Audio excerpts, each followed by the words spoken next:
All right, today we're going to talk about an adversary, one that lives inside every single one of us. It's this invisible force that, believe it or not, shapes pretty much every decision we make, and ultimately our entire destiny. I want you to take a second and really think about this question. What is your greatest enemy? I'm not talking about a person or some difficult situation you're in. Nah, this is way more personal. It's something that might just be whispering in the back of your head right now. I mean, just let the weight of that sink in.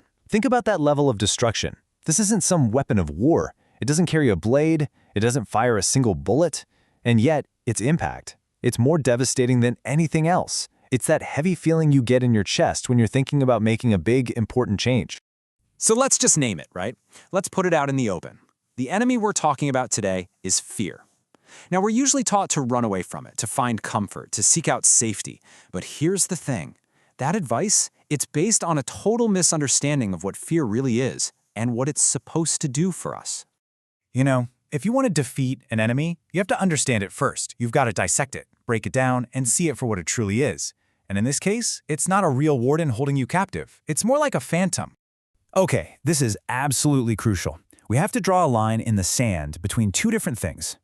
On one side, you've got danger. Danger is real. It's the edge of a cliff, it's a car speeding towards you, it demands you react right now.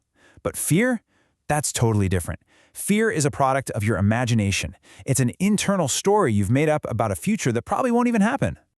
And that's exactly what fear does. It's a storyteller. It creates this whole movie inside your head, projects it on a screen, and in that movie, you're always the victim. You're the failure. The ending is always a disaster. But you have to remember, it's a piece of fiction about a time that doesn't even exist. So, here's the big question, right? What happens when you decide you're done watching that movie? The moment you realize that you are the one who built this whole internal reality, you get all your power back. You see that fear only paralyzes you because it makes you wait for some perfect time to act, a time that, let's be honest, is never going to come. And this is the real tragedy of listening to those stories. Every time you say maybe next year, you're betting against your own potential. The world is literally a poorer place because of all the incredible ideas and amazing dreams that were just surrendered to fear. Okay, so we've dissected the illusion. Now let's build on that. Instead of running from fear, we're going to learn how to use it. We are going to turn this enemy into our most valuable guide. This is the big shift in thinking. From this moment on, I want you to see that feeling of fear not as a red stop sign, but as a compass needle. That thing that makes your palms sweat, that makes your heart race, that is the exact direction you need to go for growth. It's pointing the way. And you gotta understand this. Fear is the sign that a challenge is actually worth it. It means you're standing right at the edge of your comfort zone. If a goal feels totally safe, well, that just means it's a goal that keeps you right where you are. Real, meaningful growth always requires stepping into that feeling of friction. And here is the incredible promise. The very act of facing the thing that scares you, that's the process that builds a stronger, more capable you. Your true potential is just waiting for you, right on the other side of that line fear has drawn in the sand. Understanding this new way of thinking is step one. But step two is actually acting on it.